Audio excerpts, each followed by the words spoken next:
My name is Daniel Wright and I'm 25 years old.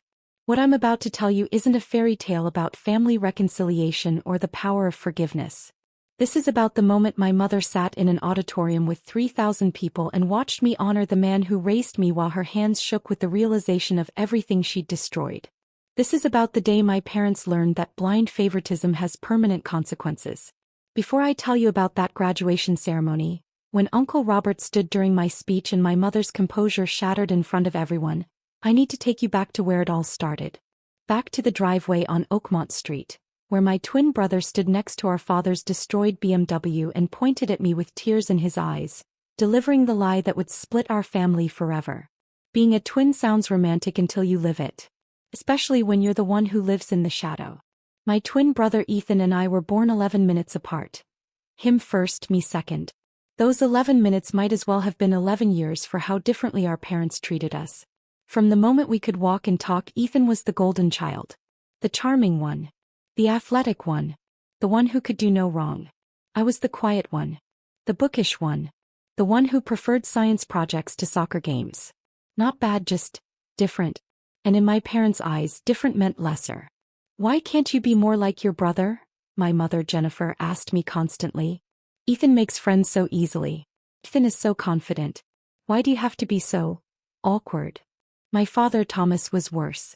He coached Ethan's baseball team, attended every game, bragged about every achievement. When I won the regional science fair 2 years in a row, Dad's response was, "That's nice. Did you see Ethan hit 2 home runs yesterday?" The pattern was consistent. Ethan's successes were celebrated, mine were acknowledged. Ethan's failures were excused, mine were scrutinized. When Ethan got detention for fighting, it was boys being boys. When I got a B+ in gym class, it was disappointing and not living up to my potential. By the time we were 13, the dynamic was firmly established. Ethan was the favorite and everyone knew it. Even Ethan knew it and he exploited it ruthlessly. He'd break something and blame me. He'd steal money from Mom's purse and say I did it. He'd start fights at school and claim I provoked them. And every single time our parents believed him. Because Ethan was trustworthy and I was just Daniel. Your brother wouldn't lie, Mom would say, not even bothering to hear my side. Stop trying to get your brother in trouble, Dad would add, sometimes not even looking up from his newspaper. I learned to accept it. This was my role in the family. The scapegoat, the disappointment, the shadow twin.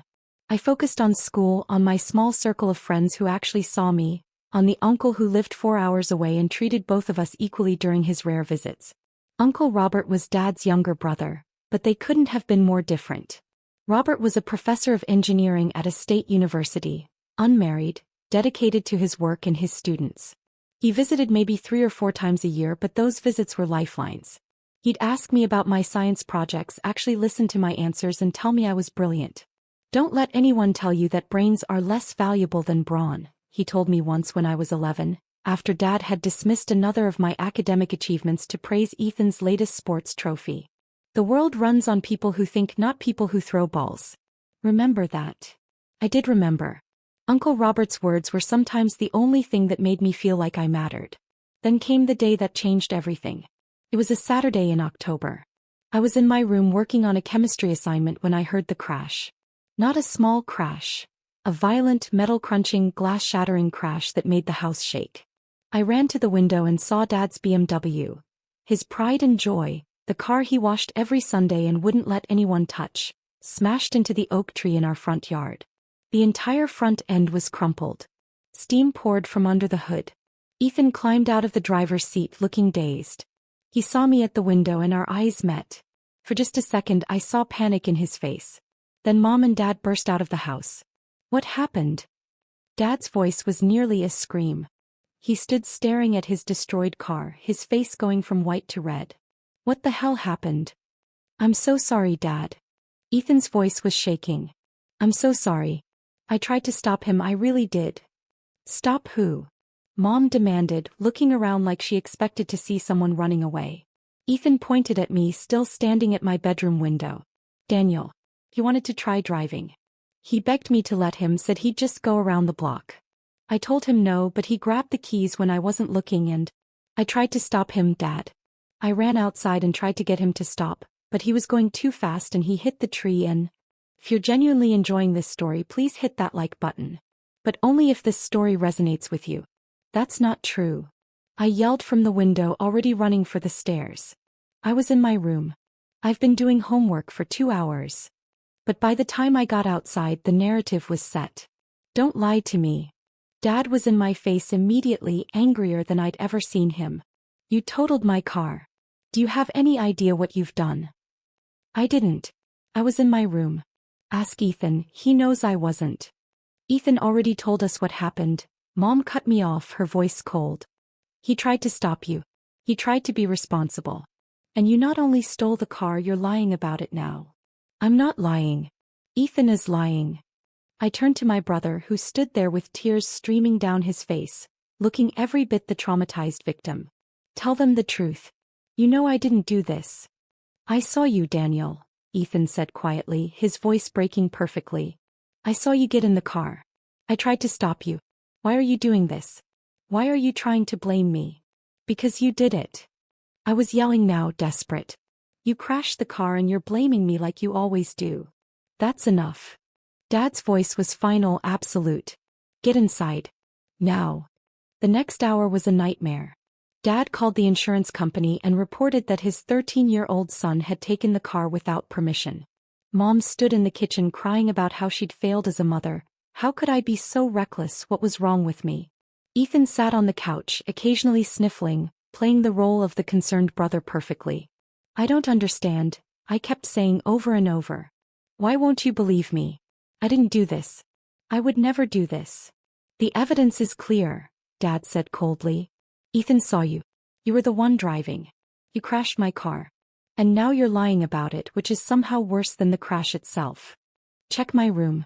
My homework is still open on my desk. Check the timestamps on my computer. I was doing research online when it happened. Anyone can fake that, Mom said dismissively. Leave a page open, run downstairs. We're not stupid, Daniel. But I didn't. Enough. Dad's shout made me flinch. Here's what's going to happen. You're grounded for 6 months. No phone, no computer, no friends, nothing. You'll go to school and come straight home. You're going to get a job and pay me back every penny of the insurance deductible, $2,500. And if you ever touch my property again without permission, I will make you regret it. Do you understand? This isn't fair, I whispered. Life isn't fair. You made a choice and now you face the consequences. Go to your room. I looked at Ethan one last time. He met my eyes and I saw it, just for a flash, the satisfaction. The smugness. He'd done this deliberately and he was getting away with it. I went to my room and called the only person I thought might believe me. Daniel. Uncle Robert answered on the second ring. Hey buddy. What's going on? I told him everything. The crash, Ethan's lie, our parents' immediate belief, the punishment. I tried not to cry but failed. Uncle Robert listened without interrupting. When I finished, there was a long silence. Daniel, I need you to tell me the absolute truth. Did you crash that car? No, Uncle Robert. I swear. I was in my room doing homework. I never touched the car. Another pause. I believe you. Those 3 words made me start sobbing. You do. I've known you your whole life. You're not a liar and you're not reckless. Ethan, on the other hand. He sighed. This isn't the first time something like this has happened, is it? No. But they always believe him. Always. I know. And I've tried to talk to your father about it, but he doesn't listen. Tom sees Ethan as the son he always wanted and you as, I don't know. It's wrong and it's not fair to you. What do I do? Can you get through tonight? Stay safe, stay in your room. Yeah. Hey. I'm going to call your father and try to talk some sense into him. If that doesn't work, we'll figure something out. Hang in there, kiddo. He hung up. I sat in my dark room and waited. 30 minutes later, I heard Dad's voice booming from downstairs. I don't care what you think, Robert. This is my house, my son, my decision. Stay out of it. The conversation escalated. I heard Uncle Robert's voice through the phone, calmer but insistent. Then Dad's final words. If you keep defending him, you're not welcome in this house anymore. The call ended. The house went silent. An hour later, my door opened. Dad stood there, his face still red with anger. Pack a bag. You're leaving. What? Your uncle seems to think you're innocent. He wants to take you in. Fine. I'm done dealing with your lies and your attitude. You have 30 minutes to pack whatever you can fit in one bag. Then you're out of this house. You're kicking me out? My voice was small, disbelieving. I'm 13. You're old enough to steal cars and lie about it. You're old enough to live with the consequences. But now. He slammed the door. I sat frozen for several minutes trying to process what was happening. My parents were kicking me out. At 13. Over something I didn't do. I packed mechanically. Clothes, toiletries, a few books, my laptop chargers. I left behind trophies, photos, everything that said this had been my home. Because apparently it wasn't anymore. When I came downstairs with my bag, Mom was in the kitchen crying. Ethan was on the couch, not looking at me. Mom. I tried one last time. Please. Please believe me. I didn't do this. She wouldn't look at me. Robert is on his way. He'll be here in 4 hours. Wait on the porch. You're really doing this? Get out, Daniel. Dad's voice was flat, emotionless. We believe your brother. We don't believe you. There's nothing more to discuss. I walked out onto the porch with my single bag and sat on the steps. It was getting dark. Cold October wind cut through my hoodie. Behind me, through the window, I could see my family. Dad sitting in his chair, Mom bringing him coffee, Ethan turning on the TV. They looked normal. Complete. Like nothing had happened. Like I'd never existed. I sat on those steps for 4 hours watching cars pass, wondering how my life had fallen apart so completely in a single day. Finally, headlights turned into our driveway. Uncle Robert's truck pulled up and he got out, his face tight with controlled anger. Daniel. He walked up and pulled me into a hug. I'm so sorry. I'm so sorry. You drove 4 hours, I said into his shoulder. Of course I did. You're my nephew. You called for help. Let's get you out of here. He grabbed my bag, guided me to the truck, and we drove away. I looked back once and saw Dad standing in the doorway, arms crossed, watching us leave. He didn't wave. Neither did I. Uncle Robert lived in a small college town 4 hours away. His house was modest, a 2-bedroom craftsman near campus, but it felt warmer than my parents' house ever had. You'll take the guest room, he said when we arrived near midnight. Tomorrow we'll figure out school, getting your records transferred, all that administrative stuff. Tonight you just sleep. Uncle Robert? I stopped him as he was heading to his own room. Thank you. For believing me. For coming to get me. He looked at me with an expression I couldn't quite read. Sadness mixed with determination. Daniel, I want you to understand something. What your parents did tonight. That's on them. Not you. You didn't deserve this. You didn't cause this. They failed you, and I'm not going to let you suffer for their failure. You're staying with me as long as you need to, and we're going to make sure you have every opportunity to thrive. Understood. I nodded, not trusting my voice. Good. Now get some sleep. Tomorrow we start building your future. The legal process took 6 months. My parents agreed to an informal custody arrangement. I would live with Uncle Robert. They would maintain parental rights but have no financial responsibility. They didn't fight it. They barely participated in the process. Mom called twice in those 6 months asking how I was. The conversations were awkward, full of long silences. She never apologized. Never said they'd made a mistake. Just asked if I was settling in okay before making excuses to hang up. Dad never called once. Ethan sent me one text. Sorry things turned out this way. Hope you're doing okay. I didn't respond. There was nothing to say to someone who'd destroyed my life and felt no remorse. Uncle Robert, meanwhile, transformed my world. He enrolled me in the local middle school, met with counselors to ensure I was in advanced classes, and made sure I had everything I needed. He helped with homework, took me to science museums and lectures, encouraged my interest in engineering and technology. You're brilliant, he told me one evening when I was struggling with a particularly difficult physics problem. You have a mind for complex systems. Don't waste that gift. Drop a comment and let me know where you're watching from. Your support means the world. Under his guidance, I flourished. Without the constant comparisons to Ethan, without the pressure of being the disappointing twin, I could finally be myself. My grades shot up to straight A's. I joined the robotics club and the math team. I made friends who valued intelligence and curiosity. By high school, I was taking college-level courses. Uncle Robert taught me programming, introduced me to engineering concepts, pushed me to think bigger. MIT, he said when I was 15 and we were discussing colleges. That's where you should aim. Best engineering program in the world. You're smart enough. I know you are.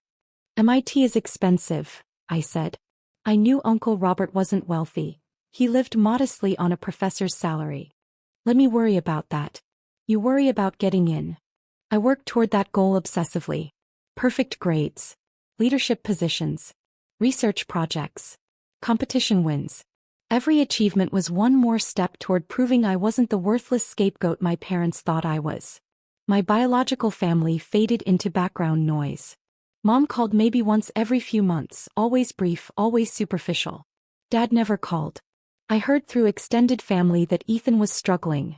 Mediocre grades, behavioral issues, trouble with authority. Apparently, without me to blame, his true nature was becoming visible. I felt nothing hearing this news. No satisfaction, no sympathy. Just nothing. They were strangers now. When my MIT acceptance letter arrived, with a full-ride scholarship, Uncle Robert cried. Actually cried. I knew you could do it, he said, hugging me tight. I'm so proud of you, Daniel. So incredibly proud. I couldn't have done it without you, I told him honestly. You saved my life. No, he said firmly. I just gave you the space to save yourself. This is all you, kiddo. All you. MIT was intense, challenging, and exactly where I belonged. I thrived in the competitive academic environment, surrounded by other brilliant minds who valued innovation and problem-solving. I majored in computer science and electrical engineering, maintained a 3.9 GPA, and was recruited into a prestigious research lab my sophomore year. Uncle Robert visited whenever he could, always proud, always supportive. He called every Sunday without fail. When I struggled with imposter syndrome, feeling like I didn't belong among all these geniuses, he talked me through it. You earned your place there, he reminded me. You're not a charity case. You're one of the best students in the world. Act like it. During my junior year, I published my first academic paper on machine learning applications in robotics. It was accepted at a major conference. Uncle Robert flew out for my presentation. Your parents would be proud if they had any sense, he told me after my talk. I don't care what they think, I said. And I meant it. By the time I graduated with my bachelor's degree, I'd been accepted into MIT's PhD program with full funding. I was going to stay, continue my research, and become Dr. Daniel Wright. Uncle Robert was at that graduation too, cheering louder than anyone when my name was called. My biological parents weren't there. I hadn't invited them and they hadn't asked. The PhD program was grueling. 5 years of intensive research, teaching, publishing, and defending my work. I focused on artificial intelligence and robotics, specifically developing machine learning algorithms for autonomous systems. My research was cutting edge, and by my 4th year, I'd published 7 papers and won 2 major awards. Uncle Robert continued to be my rock. When I wanted to quit during a particularly brutal research setback, he drove 4 hours to take me to dinner and remind me why I'd started. When I successfully defended my dissertation proposal, he was the first person I called. You're going to change the world, Daniel, he said. I've always known it. As my dissertation defense approached, I began planning the final step. My PhD graduation. It would be a major event. MIT's commencement is attended by thousands, with distinguished speakers and significant media coverage. As the recipient of 2 major research awards, I'd been selected to give a student address during the doctoral hooding ceremony. I would speak in front of 3,000 people, including faculty, fellow graduates, and families. I sent Uncle Robert his invitation immediately. You're sitting front row. Non-negotiable. This degree belongs to both of us. Then I received an email from an address I hadn't seen in 12 years. Jennifer.wright.524@gmail.com. Daniel, this is your mother. We heard through your aunt that you're graduating with a PhD from MIT. We're so proud of you and would love to attend the ceremony if you can send us information. We miss you and hope to reconnect.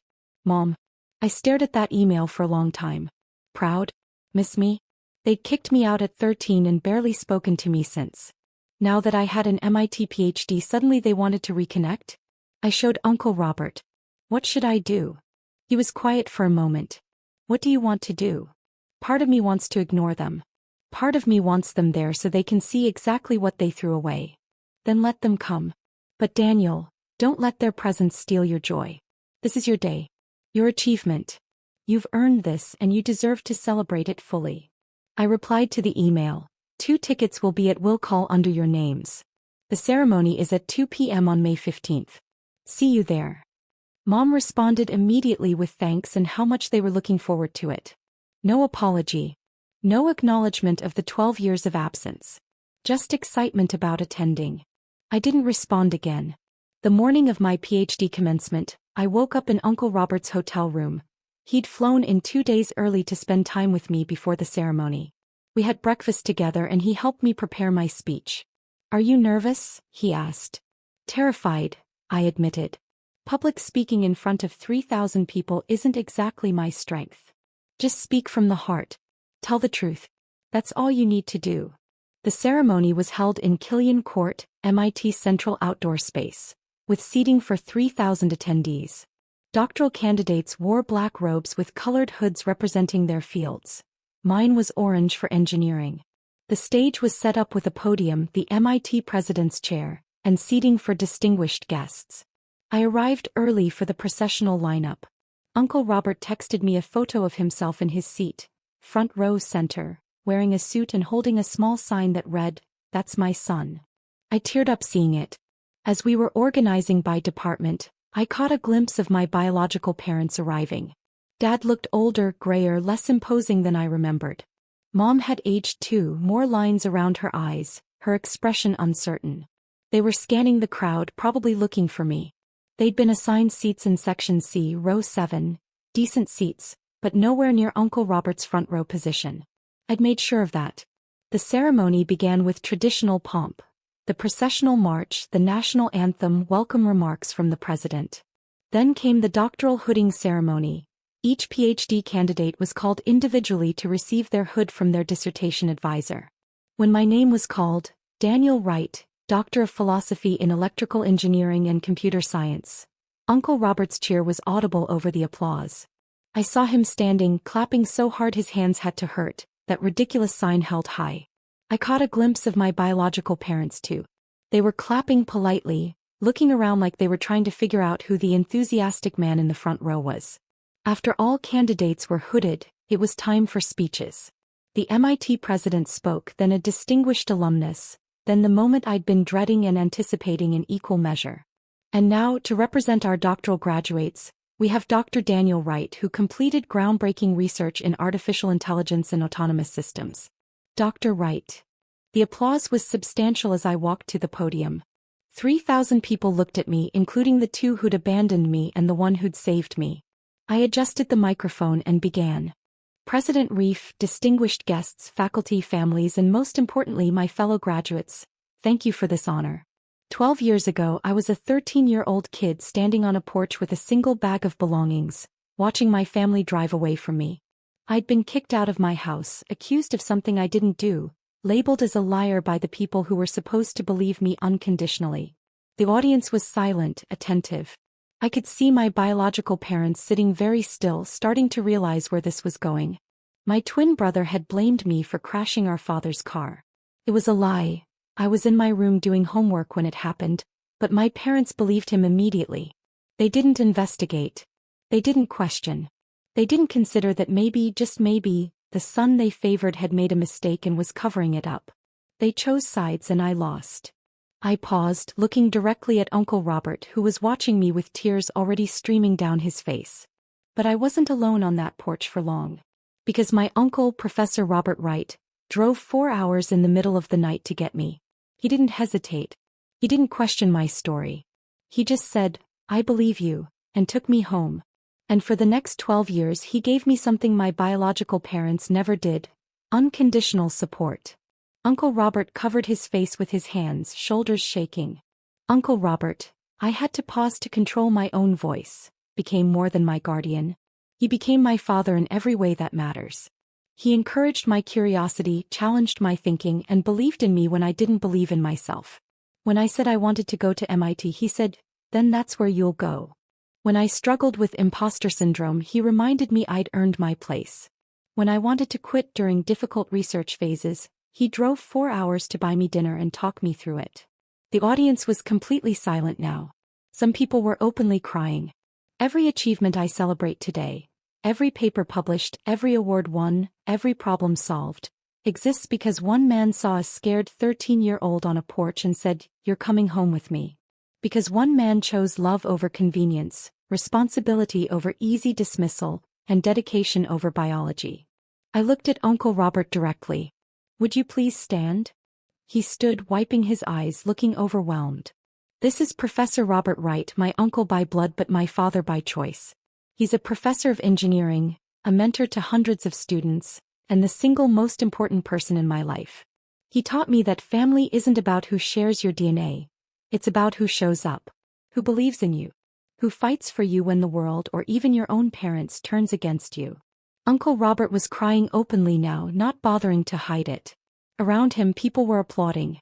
"Dad," I used the word deliberately, loudly, clearly, "this degree is as much yours as mine.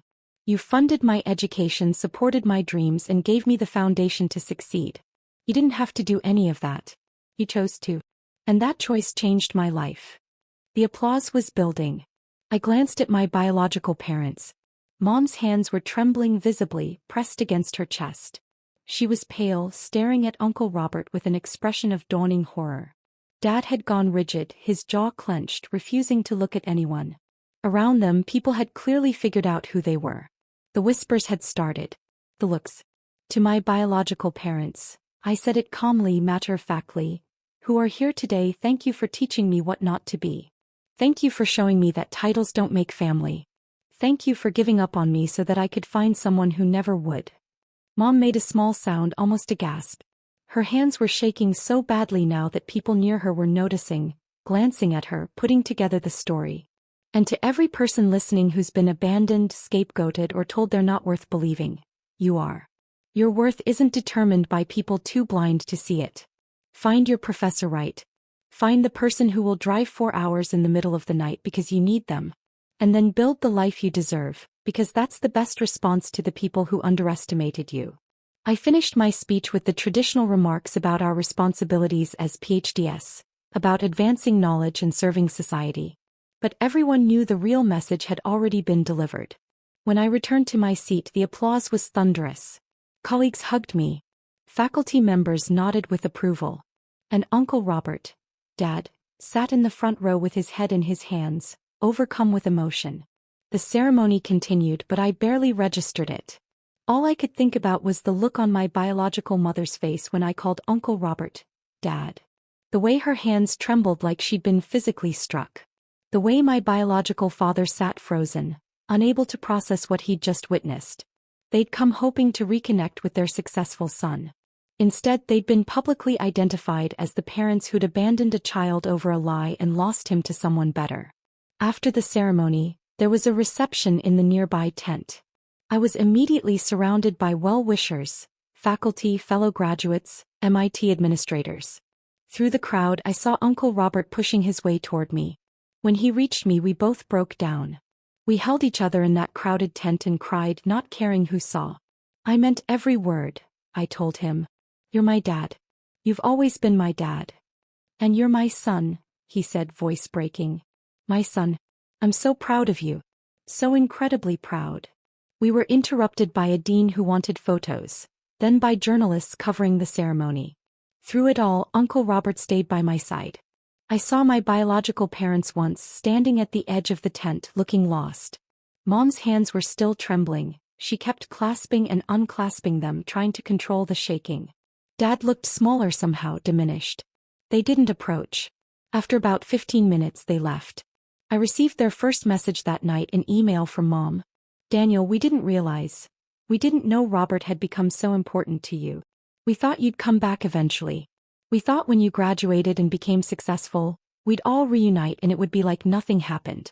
We were wrong. So terribly wrong.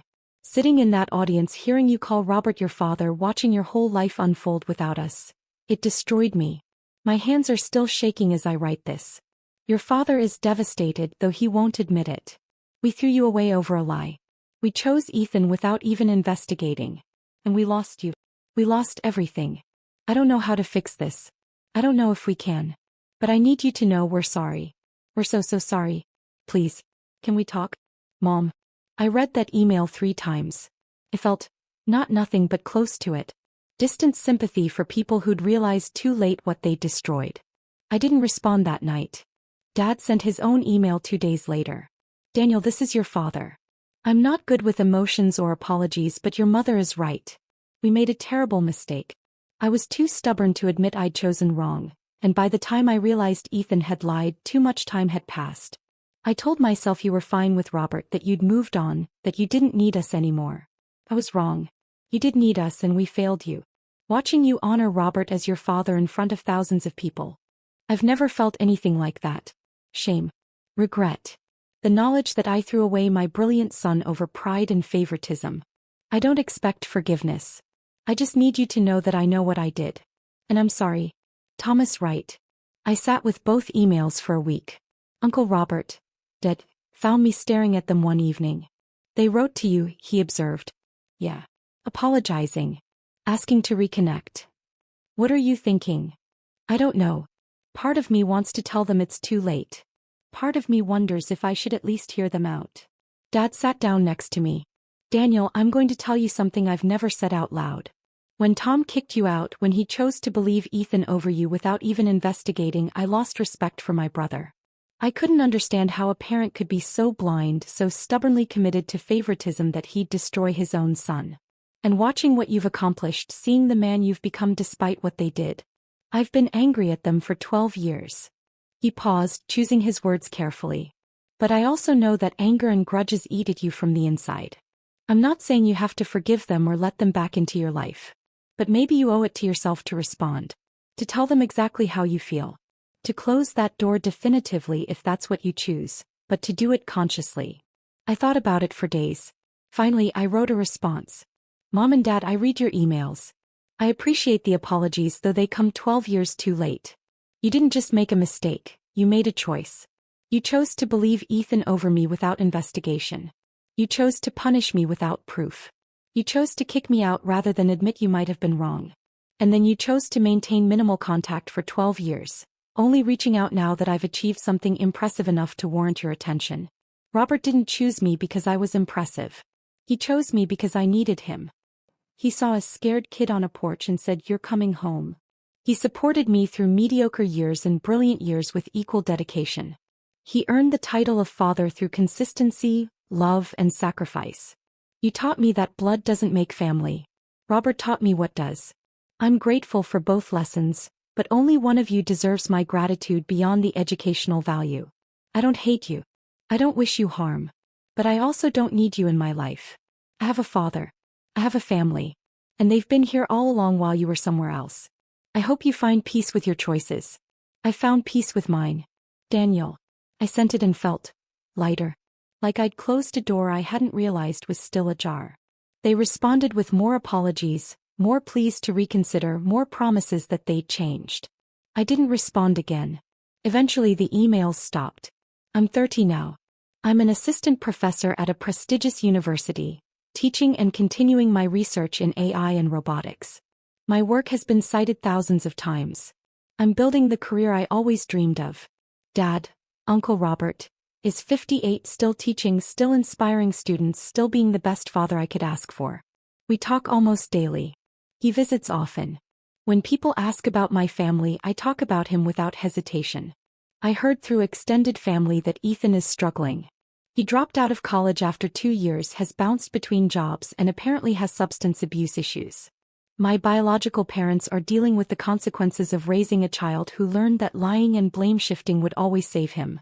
Until it didn't. I feel distant sympathy for them, but nothing more. They made their choices. I made mine. Sometimes people ask if I regret the speech at graduation. If I think I was too harsh, making such a public statement about my family situation. I don't regret it. That speech wasn't revenge, it was truth. It was honoring the man who deserved honor and making sure the world knew that family is defined by action, not biology. My biological mother's hands trembled when I called Uncle Robert my real father because she finally understood what she'd thrown away. Not just a son, but a brilliant, successful, loving son who would have honored her the way I honored Dad. if she'd earned it. She didn't earn it. Dad did. If you're reading this and you've been scapegoated, blamed for things you didn't do, or treated as lesser than a favored sibling, please hear me. Their blindness doesn't define your worth. Their inability to see your value doesn't diminish it. Find your Professor Right. Find the person who will believe you, support you, and fight for you. Build your life with their help. And then thrive so completely that the people who underestimated you are forced to watch from the sidelines. I'm living proof it's possible. And to Dad, Professor Robert Wright, thank you. For that 4-hour drive in the middle of the night. For every Sunday phone call.